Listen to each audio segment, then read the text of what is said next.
Hello friends, myself Dr. Jayanta Bhattacharjee and I am starting your class 9 CBSE class 9 political science chapter 2, that is constitutional design completely in Bengali. হ্যাঁ, সম্পূর্ণ বাংলায় আমরা শুরু করছি constitutional design. আচ্ছা, প্রথম যে ব্যাপারটা আসছে, কনস্টিটিউশনাল ডিজাইন যখন কথাটা বলছি, প্রথমে আসবে what is constitution. What is constitution, এই জায়গাটা আমাদেরকে ফার্স্ট অ্যাটেনশন দিতে হবে। তো কনস্টিটিউশন যখন আমরা বলবো, তখন প্রথমে বলতে হবে constitution is a written fundamental valid document of a country which provides the powers and functions of the government. It ensures the relationship between people and the government, etc. etc. variety of rules and regulations are there. তো আমরা এই চ্যাপ্টারে first যেটা শুরু করব সেটা হচ্ছে যে তোমাদের democratic constitution in South Africa. এই সাউথ আফ্রিকাতে এই যে লোকটাকে দেখতে পাচ্ছ তোমরা, ইনার নাম হচ্ছে doctor Nelson Mandela. Doctor Nelson Mandela, এই লোকটা কে? This is the first person in Africa,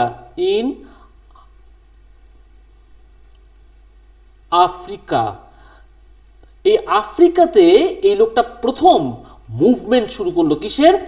against apartheid. এই apartheid, what is অ্যাপারথাইড?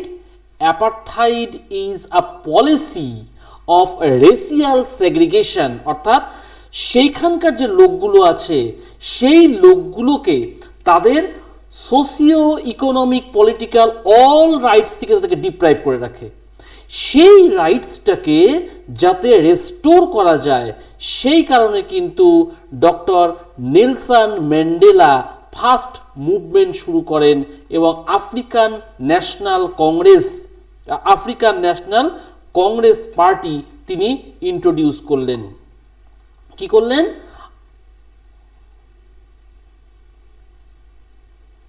African national Congress party তিনি শুরু করলেন এবং সেখান থেকে তিনি মুভমেন্ট শুরু করলেন। তো কোশ্চেন আসছে, what were the reasons for this struggle? Why they were struggling? Because they were not in position to accept their socio economic political rights.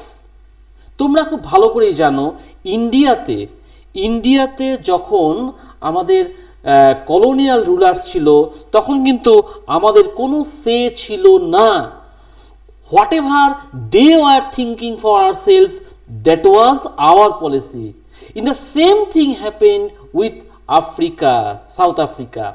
এই সাউথ আফ্রিকাতে doctor Nelson Mandela for the first time তিনি proper ওয়েতে একটা movement করলেন, যাতে কিনা আমরা constitution বসাতে পারি এবং we can drive away this policy of apartheid. They wanted to give it up, this policy of apartheid. সেই কারণে তারা স্ট্রাগল করলো এবং Nelson Mandela 27 years plus he remained in imprisonment. এই 27 years পর তিনি যখন বের হলেন, he became the first independent president of South Africa after depowering the colonial government. এই যে কনস্টিটিউশন নিয়ে বলছি, তো ফার্স্ট আসলো why do we need constitution? Why do we need? First thing হচ্ছে it generates a degree of trust and coordination that is necessary for different kind of people to live together. তাহলে কি করলো? It generates a degree of trust and coordination. এইটা কিন্তু খুব essential. Constitution যখন চালু হলো তখন আমরা এই জিনিসটা দেখলাম, মানুষের মধ্যে এইটা চালু হলো। তারপরে কি বললো? ইট স্পেসিফাইসেস it specifies how the government will be constituted, how the government will be constituted, কি করে গভর্নমেন্ট ফর্ম করবে সেটাও কে বলে দিচ্ছে না এই কনস্টিটিউশনটা বলে দিচ্ছে। তারপরে কি বলছে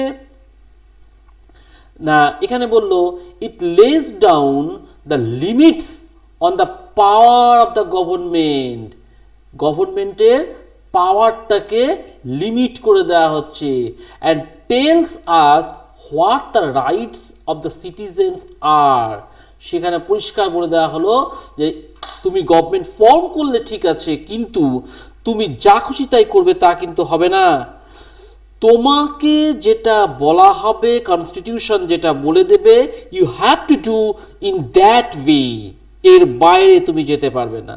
আর একটা বললো কি ইট expresses the aspirations of the people about creating a good society, any kind of society we are not supposed to allow, আমরা কি করব গুড সোসাইটিকে এস্টাবলিশ করব, সেইটা করতে গেলে কি করতে হবে না সেইটা করতে গেলে আমাদেরকে কনস্টিটিউশনকে ফলো করতে হবে, সেই এতগুলো কাজ করার জন্য কিন্তু আমাদের দরকার কনস্টিটিউশন। আমরা যখন ইন্ডিপেন্ডেন্ট ছিলাম না তখনও কিন্তু আমাদের এই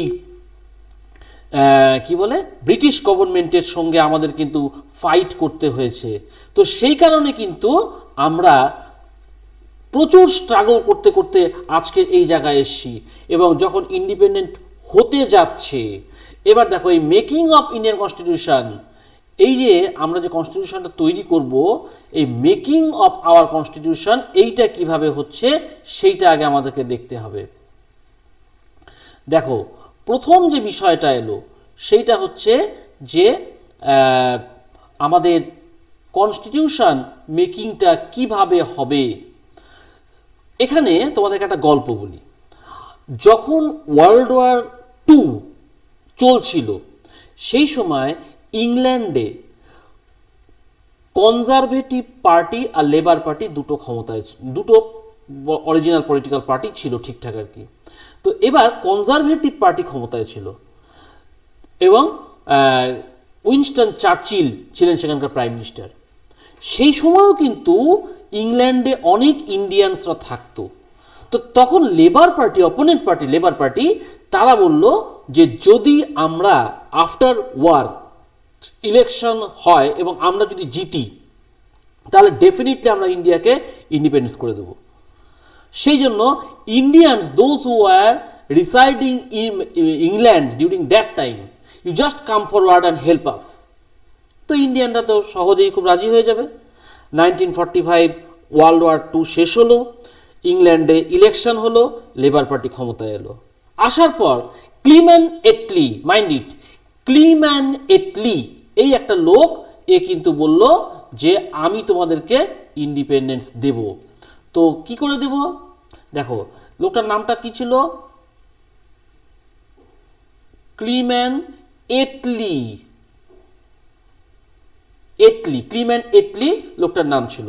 সেই লোকটা কিন্তু যখন প্রমিস করেছিল সে বলেছিল হ্যাঁ দিব, কিন্তু বলল যে আমাদের তো দিলেই হবে না, আমাদেরকে কান্ট্রিটাকে রান করাতে হবে। তখন তিনি কি করলেন একটা টিম ওখানকার থেকে পাঠিয়ে দিলেন ইন্ডিয়াতে। তারা এসে বলল they for the first time uttered that we need to have a constituent assembly, those who will be entrusted to frame our constitution, একটা কনস্টিটিউয়েন্ট অ্যাসেম্বলি তৈরি হবে যাদেরকে দায়িত্ব দেওয়া থাকবে যে তোমরা কনস্টিটিউশন তৈরি করবা। এবার a drafting of the document called constitution was done by an assembly, এই অ্যাসেম্বলিতে কারা ছিল না ইলেক্টেড রিপ্রেজেন্টেটিভস, এই ইলেক্টেড রিপ্রেজেন্টেটিভস এরা কিন্তু ছিল, এদেরকে নিয়ে যে বডিটা তৈরি হয়েছিল তাদেরকে বলা হলো কনস্টিটিউয়েন্ট অ্যাসেম্বলি, এদেরকে বলা হলো কনস্টিটিউয়েন্ট অ্যাসেম্বলি। এই কনস্টিটিউয়েন্ট অ্যাসেম্বলিতে কারা ছিল ইলেক্টেড মেম্বার্স। আচ্ছা এবার বলছে দে হেল্ড দেয়ার ফার্স্ট মিটিং কবে করলো 1946 ডিসেম্বর। এইবার সেই সময় কিন্তু ইন্ডিয়াতে একটা ক্রাই এর ডিম্যান্ড এলো যে we need two independent countries.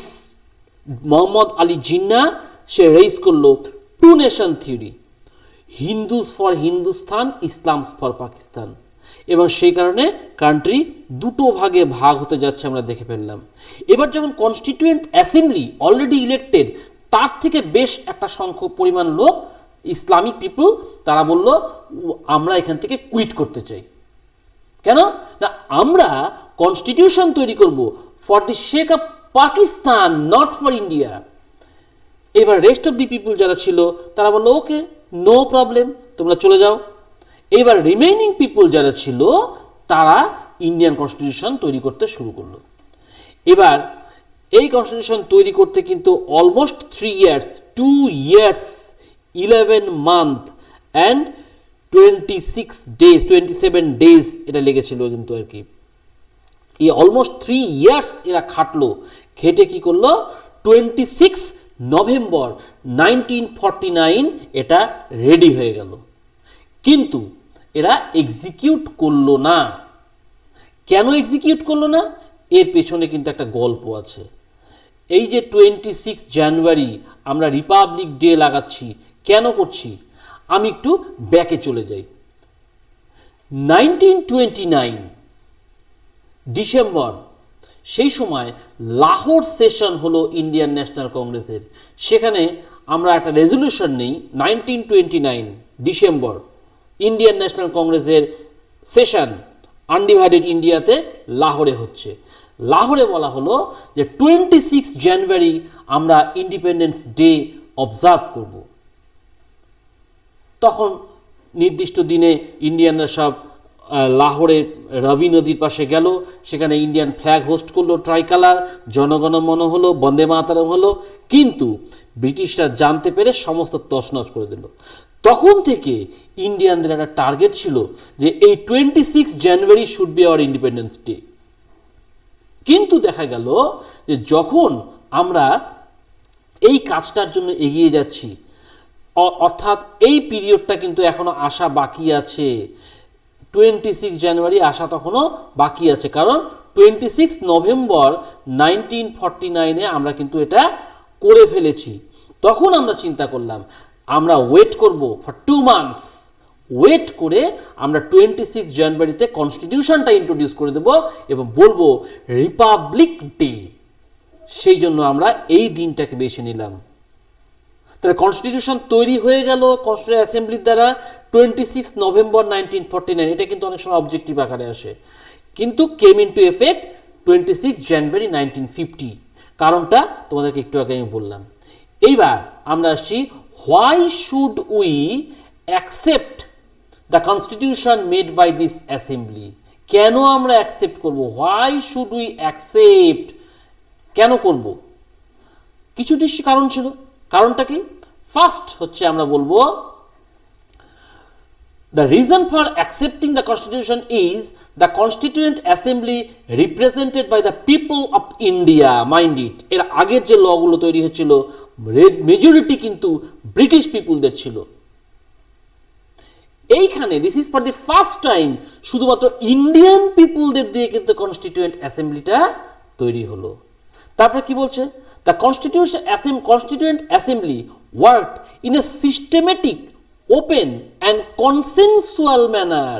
সব কিছু কিন্তু আমরা মেনে ঠিকঠাকভাবে চলছি সিস্টেমেটিক ওয়েতে, এবং ওপেন থাকছে, সবার সঙ্গে ডিসকাশন করা হচ্ছে। তারপরে কি বলছে? The assembly had many members who are not with the Congress. Congress ছাড়াও কিন্তু অনেকে ছিল যারা কংগ্রেসের মেম্বার না, তারাও কিন্তু ছিল। দ্যাট মিনস ইট রিফ্লেক্টস যে যারা যারা ভালো মানুষ, জ্ঞানী মানুষ, তাদের সবাইকেই নেওয়া হয়েছে। এমনটা নয় only Congress people can represent, no it is not. Each and every one, যে ভালো লোক, who have the knowledge, you can come. তারপরে কি বলছে? The assembly represented members from different social groups. অনেক সোশ্যাল গ্রুপস থেকে আমরা এখানে রিপ্রেজেন্টেশন পাঠিয়েছিলাম। আর কি বলা হলো? Members of the assembly believed in different ideologies. different ideologies, variety of ideology may be there, but whenever you are in this assembly you have to follow certain basic guidelines, এবং এই সব কিছু করা হয়েছিল জন্যই কিন্তু সেই সময়ের কনস্টিটিউশন যে তৈরি করেছিল কনস্টিটিউশন অ্যাসেম্বলি আমরা আজকেও এটাকে কিন্তু ফলো করে যাচ্ছি। এই যে eminent personalities like Motilal Nehru, doctor B R. Ambedkar, Rajendra Prasad, Sarojini Naidu, doctor Vallabhbhai Patel, Sardar Vallabhbhai Patel, plenty of eminent persons were there, যারা কিনা এই কনস্টিটিউয়েন্ট অ্যাসেম্বলিটা নিয়ে তৈরি করেছিল। এইবার এই কনস্টিটিউয়েন্ট অ্যাসেম্বলি যে কনস্টিটিউশনটা তৈরি করলো এইখানটাতে কিন্তু আমাদের ফার্স্ট যে বিষয়টা ছিল সেটা হচ্ছে যে preamble, the guiding values of Indian constitution. সে আমরা বেলুর মঠে গেলাম, ডেফিনেটলি আমরা বিবেকানন্দর ভ্যালুজ গাইডিং আইডিয়ালস দেখব। সে আমরা কোনো খ্রিশ্চান চার্চে গেলাম, অবশ্যই সেখানে রামকৃষ্ণের কিছু দেখব না, জেসাস ক্রাইস্টের বিষয়টা দেখব। সেই রকম আমরা যে কনস্টিটিউশন চালু করতে যাচ্ছি এটা কেমন হবে, what should the philosophy of the constitution.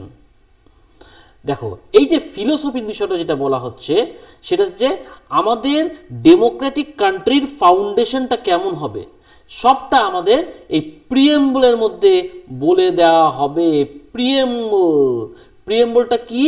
প্রিএম্বলটা হচ্ছে preface of the constitution. Preface অর্থাৎ এন্টায়ার বইটা একটা বিরাট বই, এই বইটাকে ঠিকঠাক করতে গেলে আমাদের কিন্তু অনেকটা সময় লাগবে পড়তে, যাতে কিনা আমাদের কোনো অসুবিধা না হয়। সেই কারণে ইন ব্রিফ আমরা এক পেজের মধ্যে সবটা নিয়ে এসেছি, ইন এ ব্রিফ ম্যানার। একটা লোক একটা পেজ পড়বে, ওকে ঠিক আছে এইটা এরা এভাবে করছে আর কি, মেনে গেল। They guide all the 50 articles of Indian Constitution. The Constitution begins with a short statement of its basic values. This is called preamble. Short statement. গোটা কনস্টিটিউশনে যা আছে একদম এক পেজের মধ্যে আনা হয়েছে। এইটা কিন্তু মনে রাখবে শুধুমাত্র জওহরলাল নেহেরু এটাকে লিখেছিলেন একাই। তাহলে এইটা হচ্ছে আমাদের বেসিক ভ্যালুস। এইবার প্রিএম্বল যেটা বলছি, প্রিএম্বলটা কি? একটু আগে যেটা বললাম, preamble is the preface of the constitution which reflects the basic ideals and values that imbibed in the constitution. Entire কনস্টিটিউশনের মধ্যে যা কিছু ভালো ভালো আছে সবটা কিন্তু প্রিএম্বলের মধ্যে রিফ্লেক্ট হচ্ছে, সবটা প্রিএম্বলের মধ্যে রিফ্লেক্ট হচ্ছে। এখানে কি বলছে? The preamble of the Constitution reads like a poem on a democracy.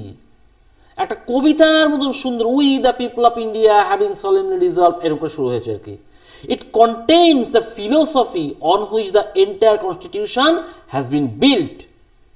It provides a standard to examine and evaluate any law and action of the government to find out whether it is good or bad. It is the soul of the constitution. কত কিছু দিচ্ছে দেখো। একটা philosophy কি বলছে? গোটা কনস্টিটিউশনের যার উপরে বেস করে দাঁড়িয়ে আছে সেটাকে রিফ্লেক্ট করছে। এটা একটা স্ট্যান্ডার্ড ফিট করে দিচ্ছে to examine and evaluate any law and action of the government. Government কী করছে না করছে, তার যে সমস্ত ল আছে সমস্ত কিছুকে সে কিন্তু রিফ্লেক্ট করছে, যেটা ভালো না খারাপ।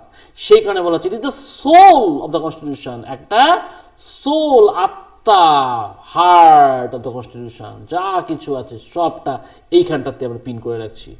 This is preamble. এই যে প্রিএম্বল একটু আগে বললাম, কি বলছে? We the people of India. What does it mean? We the people of India, that means আমরা ভারতের জনগণ। We the people of India এই বলে স্টার্ট করছে। এবার বলছে the constitution has been drawn up and enacted by the people through their representatives and not handed over to them by the king or pay outside to pay any outside power. তাহলে কি বলছে? এটা কিন্তু রাজা দিয়ে দেয়নি, Indian পিপুলরাই তাদের রিপ্রেজেন্টেটিভসদেরকে পাওয়ার দিচ্ছে। এখানে কতগুলো টার্মিনোলজি তোমাদের খুব ভালো করে মনে রাখতে হবে। প্রথমে বলছি কি, ইন্ডিয়াকে বলা হচ্ছে সভরেন। সভরেন মানে কি? Independent, completely independent. তার মানে we have the supreme power to make the right decision on internal as well as external matters. No external power can dictate the government of India. আমরা আমাদেরকে কেউ কোনো আর external পাওয়ার কিন্তু আমাদের উপর আর রুল করতে পারবে না। আমরা বোথ ইন্টারনাল আর এক্সটার্নাল বিষয়ে ডিসিশন মেকিং করতে পারবো। গোটা ইন্ডিয়ার মধ্যে কি হবে না হবে আমরা ডিসিশন নিচ্ছি। কোন কান্ট্রির সঙ্গে রিলেশনশিপ রাখবো কি না রাখবো আমরা ডিসিশন নিচ্ছি। আমরা মানে the representative of hours, that is ministers. এখানে সভরেন সোশ্যালিস্ট। সোশ্যালিস্ট কি? Wealth is generated socially and should be shared equally by the society. Shared equally by the society. The government should regulate the ownership of land and industry to reduce socio-economic inequalities. Socio-economic inequalities reduce করা যাবে কিভাবে? By adopting socialistic policy. Society decision নেবে how to establish equality. তারপরে বলা হচ্ছে vital জিনিস secular. ইন্ডিয়াকে বলা হচ্ছে একটা secular country. What is secularism? Mind it. এইখানেই ছেলেমেয়েরা ভুল করে কিন্তু। Secularism and right to freedom of religion কিন্তু এক জিনিস নয়। Secularism is the policy of the government. Secularism is the policy of the government. Secularism is a policy of the government. বারে বারে বলছি যাতে হ্যামারিং করে ঢুকে যায়। আর right to freedom of religion it is for the ordinary people. তো এখানে কি বলছে? The citizens have complete freedom to follow up any religion but there is no official religion. Government treats all the religious beliefs and practices with equal respect. আমরা সবাইকে equal respect করব। অর্থাৎ গভর্নমেন্টের কোনো রিলিজিয়ান নেই। There is no religion of the government but government is equal for the all religion practices, religious groups etcetera. এইভাবে কিন্তু secularism maintain করা হয়। তাহলে সেকুলারিজম গভর্নমেন্টের পলিসি, আর right to freedom of religion for the citizens. এই জিনিসটা ভুল করলে কিন্তু হবে না। তারপরে বলা হচ্ছে ইন্ডিয়াকে এক্সপ্লেন করা হচ্ছে India is a democratic country. What is democracy? Democracy is a system of government where people enjoy equal political rights. They elect their ruler and hold them accountable. Mind it, একটা শব্দ accountable. What is accountable? Accountable means responsibility. যাকে responsibility দেওয়া হচ্ছে তাকে সে যদি পালন না করে তাহলে কিন্তু he or she will be punished. The government is run according to some basic rules. Democratic countries কিন্তু এটা হবেই। If you look into monarchism, you can't find this thing. If you look into military dictatorship or any other form of government, you can't find except in democracy. গভর্নমেন্টকে some basic rule মেনে চলতে হবে এবং government accountable থাকছে। তার মানে whenever a representative is elected, then he or she is bound to comply the needs and requirements of the people through government. তোমাকে কাজ করতে হবে, না হলে পরে নেক্সট টাইম তোমাকে ভোট দেব না। ব্যাস, তাহলে গল্প শেষ। এরপরে কি বলছে? Republic. What is Republic? Republic means the head of the state is elected one. Head of the state is elected one and not a hereditary. If you look into England, Japan, you can find monarchism is there, which is hereditary. ওর ছেলে তার মেয়ে তার ছেলে এই করে চলে আসবে। কিন্তু ইন্ডিয়াতে head of the state, that is the president, he is elected one for a certain period, say 5 years. After that, he or she shall have the scope to re-elect or again re-elect, but you have to face election every after 5 years. That means the post of the head of the state is not a fixed one. That is called republic. Then we have ensured justice. The citizens cannot be discriminated on the ground of caste, religion, gender, social inequalities, etc. সব কিছু reduced হয়ে যাবে। The government should work for the welfare of the people, especially of the disadvantaged group, backward section, তাদের জন্য government special function করবে। তাহলে justice থাকবে, justice provide করার জন্য কিন্তু কোনো ডিসক্রিমিনেশন করা হবে না, কি এ আপার কাস্ট এই লোয়ার কাস্ট, না চলো ভাই আমি হিন্দু আছি তুমি হিন্দু আছো তোমাকে এই জাস্টিস প্রোভাইড করবো। No, it is not. All should be treated equally. No discrimination on the ground of caste, religion, gender, etc. Social inequalities to be reduced in that way. Next thing is liberty. Liberty means স্বাধীনতা। for দেখো তিনটা শব্দ, freedom, liberty, independence. Independence for country, freedom for society, liberty for individual. আমার liberty আছে, our society has freedom, our society has freedom, and our country has independence. So there is no unreasonable restriction on the citizens in what they think, how they wish to express their thoughts, and the way they wish to follow up their thoughts in action. কি করে সে কি করবে, সম্পূর্ণ free. একজন student ভালো করে পড়াশোনা করে সে ডাক্তার হতে চায়, ইঞ্জিনিয়ার হতে চায়, ইউ আর ফ্রি। একজন রাইটার হবে, you are free. Whatever you desire you can do. So in that way we ensured liberty. Next thing is equality. Equality means equality before the law. আইনের সামনে আমরা সবাই সমান। The traditional social inequalities have to be ended. Social equality, traditional যেটা চলে আসছে, have to be ended. The government should ensure equal opportunity for all. সবার জন্য সমান থাকবে, কোনো ডিফারেন্স হবে না। আর কি বলছে, fraternity, brotherhood, ভ্রাতৃত্ববোধ। All of us should believe as if we are member of the same family. No one should treat a fellow citizen as inferior. কেউ যেন ফিল না করে যে আমি ইনফিরিয়ার। সবাই আমরা সমান, আমরা সেম ফ্যামিলি বিলং করি, এইটাকে মাথায় রাখতে লাগবে। This things has been reflected in our constitution. এরপরে আমরা আসছি next thing, that is institutional design. দেখো, the constitution describes the institutional design in a very legal language. কিরকম? institution related.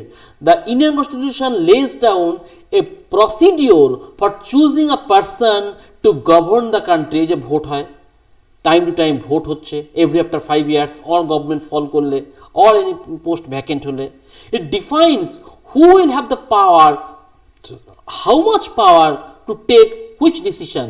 বিভিন্ন ক্যাটেগরির মিনিস্টার্স আছে, প্রত্যেকের লিমিটেশন থাকবে, তুমি কতখানি করতে পারবে, ও কতখানি যেতে পারবে। And it puts limits to what the government can do by providing some rights to the citizens that cannot be violated.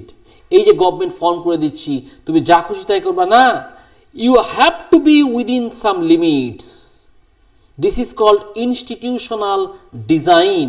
অর্থাৎ আমরা কিন্তু কাউকেই ছেড়ে কথা বলছি না, আমরা গভর্নমেন্টকেও রেস্ট্রিকশন মধ্যে ফেলে দিচ্ছি যে তোমাকে কিন্তু ভাই এগুলো মেনে মেনে চলতে হবে, তা না হলে কিন্তু তোমার বিপদ আছে। তো এইভাবে আমাদের এই চ্যাপ্টারটাকে আমরা ডিসকাশন করলাম।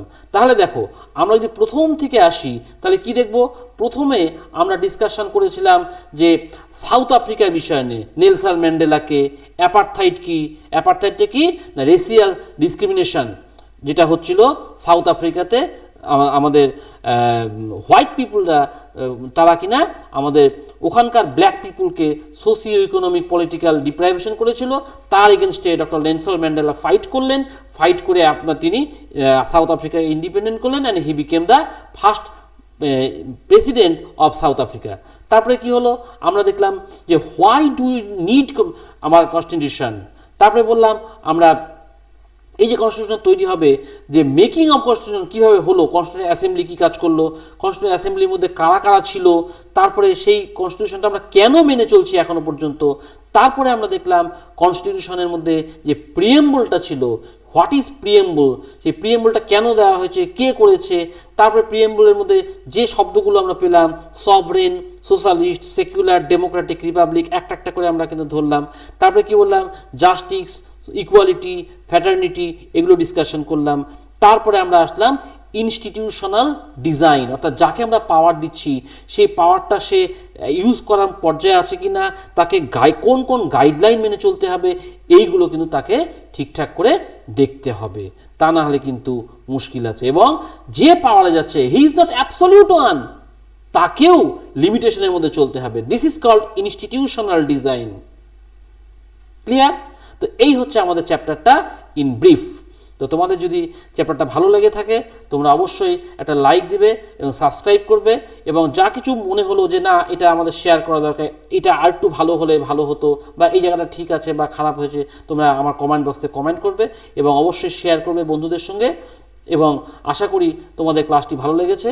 আমি এর মধ্যেই তোমাদের নেক্সট যে টপিকটা আছে সেটাকে তুলে নিয়ে আসবো। আজকে এখানে শেষ করছি। Thank you.